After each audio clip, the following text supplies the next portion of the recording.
The LA Clippers are officially at the midway point of the season. And what have they looked like through 41 games? How important is it for the second half of the season? And what do they need to do in the second half of the season to make us go into the playoffs thinking that this could be the year we win the championship? And the Lakers playing the Clippers for the first time on the Clippers floor on Tuesday. Going to be talking about that game and reflecting on the first half of the season and looking forward to the second on today's Locked On Clippers. You are Locked On Clippers, your daily Los Angeles Clippers podcast, part of the Locked On Podcast Network, your team every day.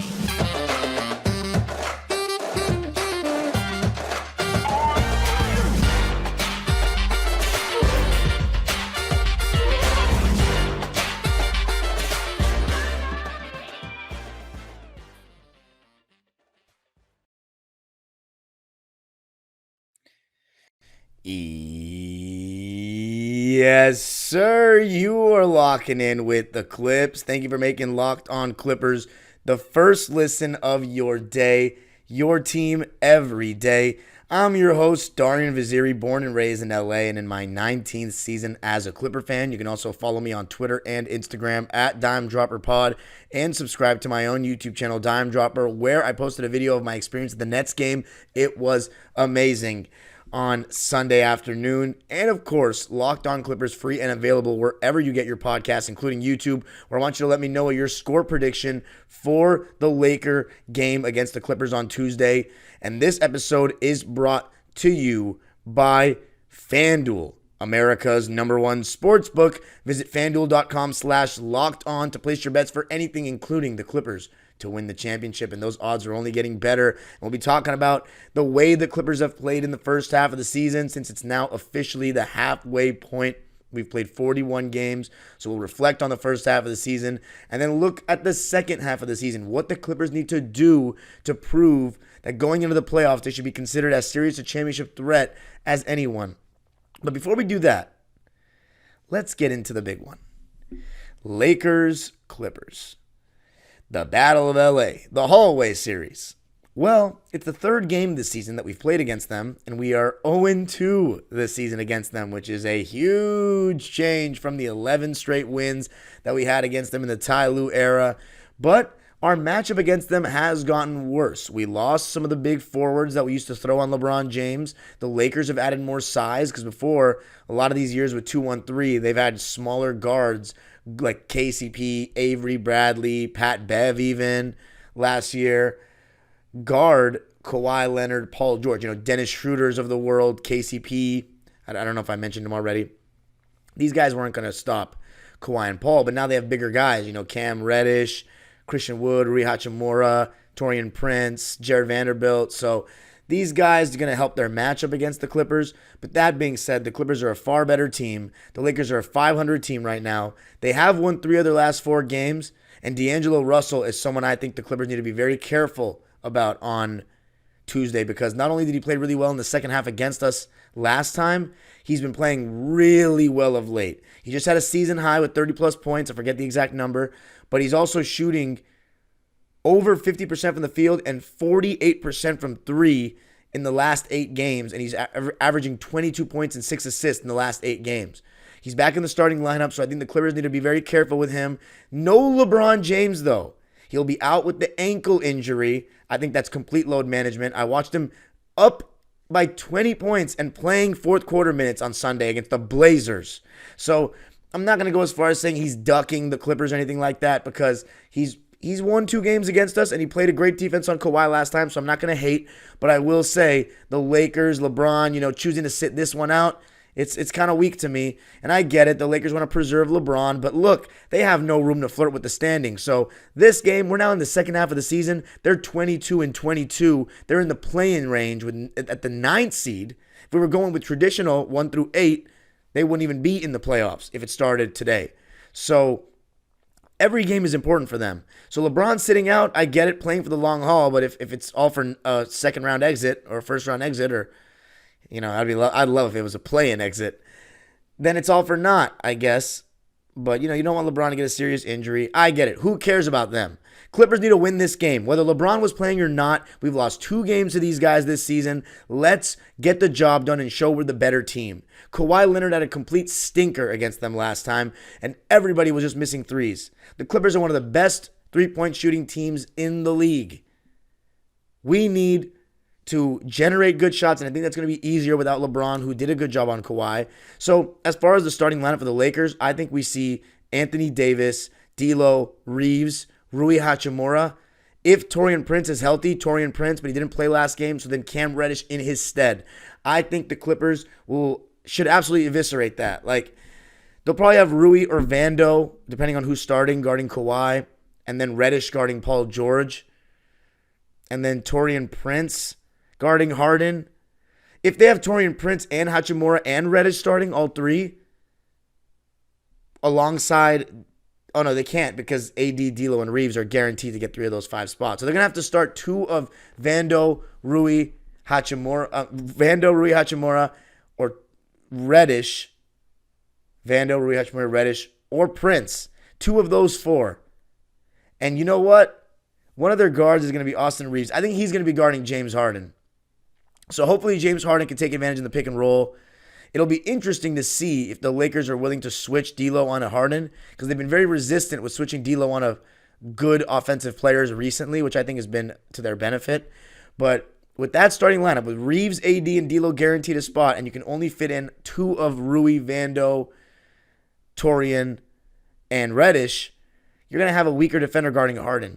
And I think we should take advantage of that matchup. Put Harden and Kawhi in the screen and roll action with Kawhi setting the screen, see if they'll switch. The obvious point of emphasis, besides I think Terrence Mann hopefully will do a great job on D'Lo. The question is, will he guard D'Lo or Reeves? I'd assume he's going to guard Reeves. We can put PG on D'Lo for some length and size. D'Lo's not the quickest in the world. I think PG should be able to handle that. Anthony Davis, though, that's the big concern. He's been playing amazing lately. This season, whole season, he's been so good. But we don't have Ivica Zubats. So that's going to make things hard. I don't know about Mason Plumlee guarding AD one-on-one. The thing about Ty Lue is, you've seen in the past, he's had no problems double-teaming guys and just taking the ball out of their hands and making someone else beat his teams. And I think that's what the Clippers may very well do, especially without LeBron to AD, especially with the fact that the Lakers aren't a great three-point shooting team. What I would do is just double-team him every single time he touches the ball below the foul line. Make him swing. Just make sure you're getting the ball out of D'Lo's hands on that swing and make somebody else shoot that open 3. That's what I got. Live with the results. But yeah, those are my main keys for the game. Double Anthony Davis. He has been getting better about passing out of those, but you got to live with the results. I don't trust our personnel guarding AD one-on-one. I don't. But if we keep D'Lo at bay, I think Reeves will get his 15 to 20 points. Hopefully we can hold him to some inefficient shooting, but D'Lo is the key.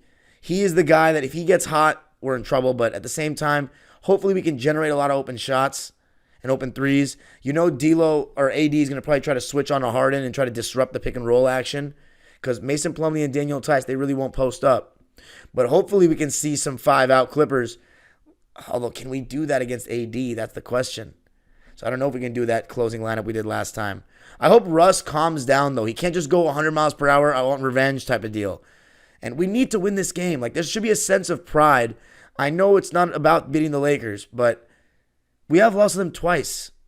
You never know if we play them in the playoffs. Maybe this is the year. Let's get this job done, man. I don't want to hear it. Especially without LeBron. We can't lose that game, please. Clippers-Lakers, Tuesday night. It's going to be a big one. I will not be there. I'm coaching against Sierra Canyon on Tuesday, so please wish me luck. Because, yes, the Sierra Canyon. 6th grade, obviously, so who knows what they've got at that age. But, yeah, wish me luck. I won't be able to be at the game. But I will be at the second Laker-Clipper game, so hopefully we win both. We got to win it. It's about time. We start the second half of the season with a win against the Lakers. And speaking of the second half of the season, let's talk about the first half of the season. We're at the halfway point. We're 27-14. Let's talk about it coming up. I got to tell you a little something about FanDuel, America's #1 sportsbook. The NFL season is down to the NFC and AFC championship, and there's still time to get in on the action with FanDuel, America's #1 sportsbook. Right now, new customers get $150 in bonus bets guaranteed when you place a $5 bet. That's $150 in bonus bets, win or lose. The app is very easy to use, and there are different ways to use it, like live same-game parlays. You can bet for the Clippers to win the championship. I've been recommending that. Or make a parlay in the Parlay Hub. More on FanDuel.com/lockedon and make your first bet a layup. FanDuel, official partner of the NFL.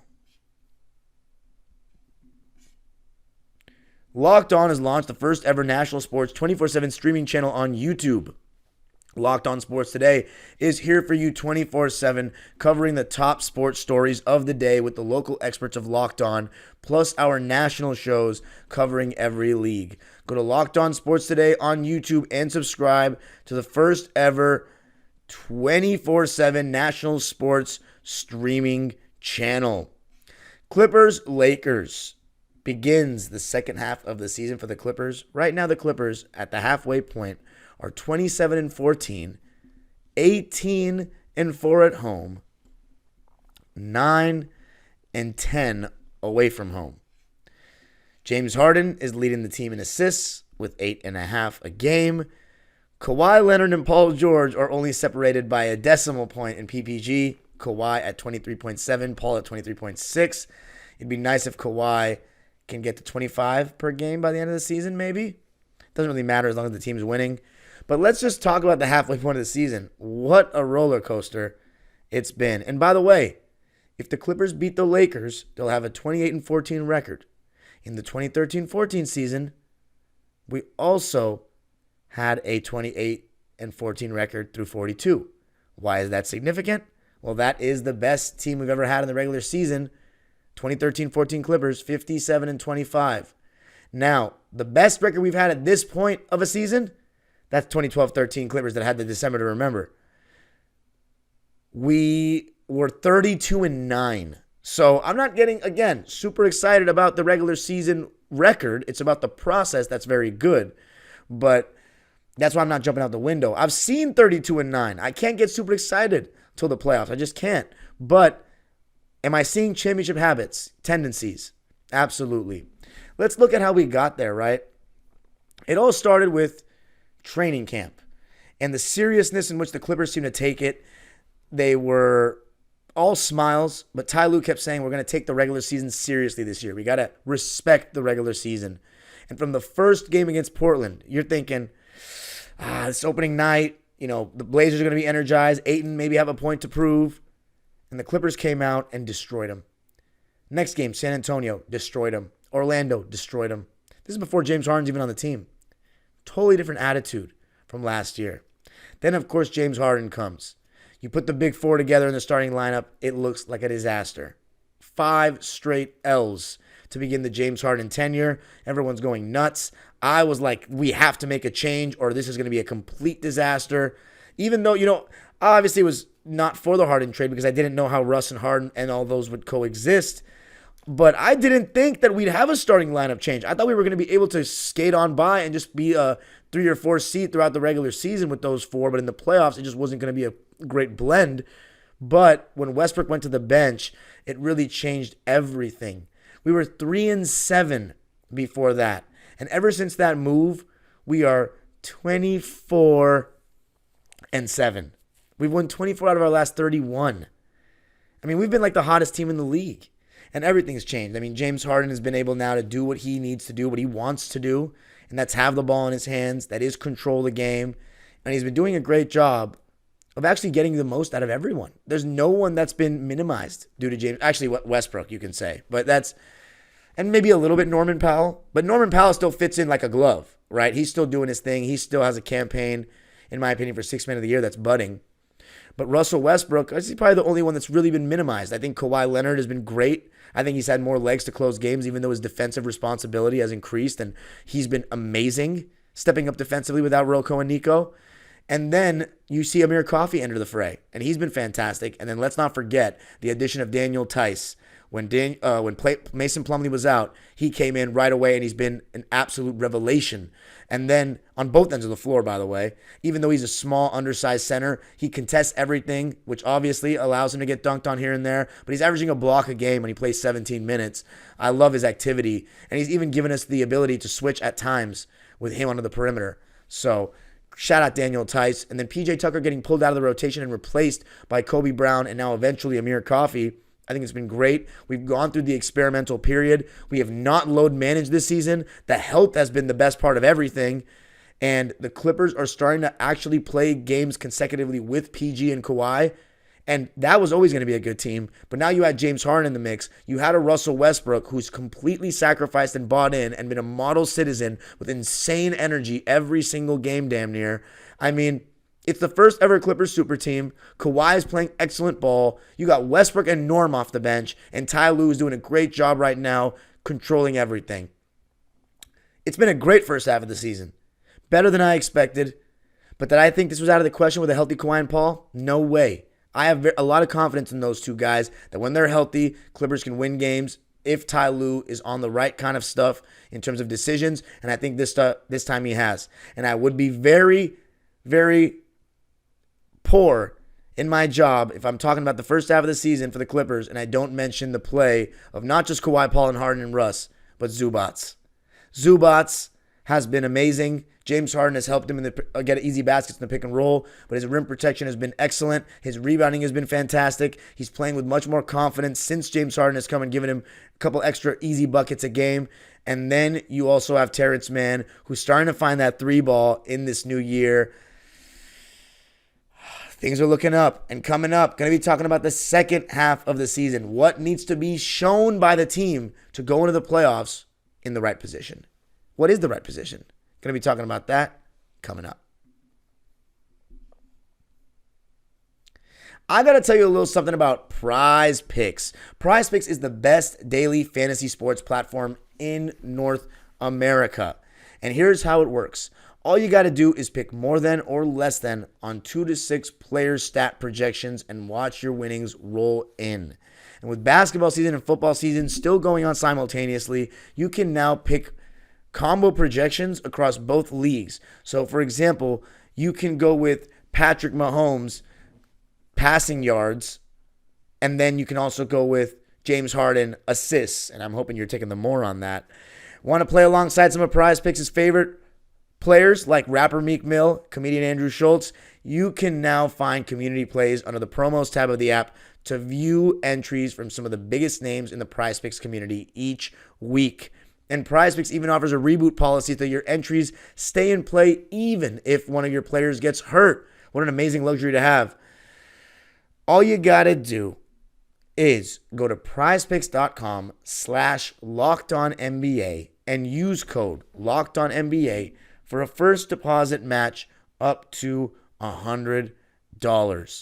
That's prizepicks.com/LockedOnNBA and use code LockedOnNBA for a first deposit match up to $100. Prize Picks, daily fantasy sports made easy.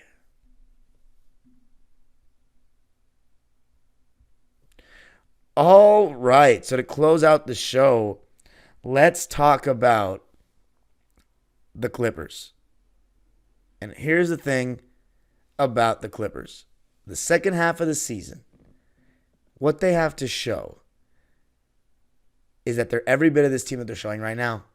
I know that sounds ridiculous and sounds simplistic, but they just got to keep at it and stay healthy. That's really all it is. Keep at it, stay healthy, keep building reps. Kawhi and Paul George and James Harden and Russell Westbrook are on track to play like 70 games right now. If that's the case, we can win like 54 plus games. Dare I say it. 60! Okay, if we win 60 games, I'm going to be puffing my chest out before the playoffs. Swear to God. If we win 60 games, I will say, oh my God, we needed James Harden to do this. We'd never be there without him, all this. Right now, we definitely wouldn't be looking this good without James Harden. There's no doubt about it. Do I think we could have been 27-14 with the team before? I had a lot of confidence in that team before, so I do think if they were healthy, they could have had a chance. But the way we've been beating good teams, I don't know if we reached that ceiling without James Harden being a third star. And that's another argument. Like, which one of the Clippers are going to make the All-Star team? Kawhi's a lock. Paul and Harden, I would advocate for both of them. But we'll see. I think Harden's position is more competitive that he is playing against. So it's going to be difficult. What I want to see, though, is just health. Kawhi continuing to be amazing. If he plays over 65-plus games, I think he could be in the MVP race. Although the way Joel Embiid is playing, the man had a 70-point game on Monday night. It's going to be tough if he reaches the 65-game threshold, especially with the weight he has to carry on his team. He doesn't have a third star. He has our good friend Tobias, though. But, yeah, I think it really comes – I want Kawhi to reach 25 points a game. I want, hopefully Russell Westbrook gets to get more minutes because I just think that he adds a lot to the table. But just keep at it. Keep stacking wins. Like, that's it. Keep building good habits. The more healthy games you get together, the more wins there's going to be, the better the team is going to be confidence-wise and just rhythm-wise. And that's what it comes down to. Like, you have to be a top 3 seed. So in terms of the goal, it's very obvious. It's been laid out since day one. I've been saying it for 2 years. Ever since I took over the show. Top 3 seed. That's what it is. You have to get it. If you want to win a championship, you have to get it. That's what history says. You get a top 3 seed, we're cooking with gas. But you know what I really want? 2nd seed at least. Because I don't want to be playing a Game 7 in the second round at someone else's house. Especially if that house is Denver. No. We need second round home court advantage for the first time in Clipper history because you know what? 2020, we didn't even get to reap the benefits of it, so that doesn't even count. I need the 2nd seed. I want a second round Game 1 with me in attendance for the first time in my life. I've never been to Game 1 of a second round, and that's because we've never had one at Staples Center. We need it. So top 2 seed, that's the goal. And I think it's attainable with the health of Kawhi Leonard, Paul George, and James Harden, but mainly Kawhi Leonard. And hopefully Zubac's back.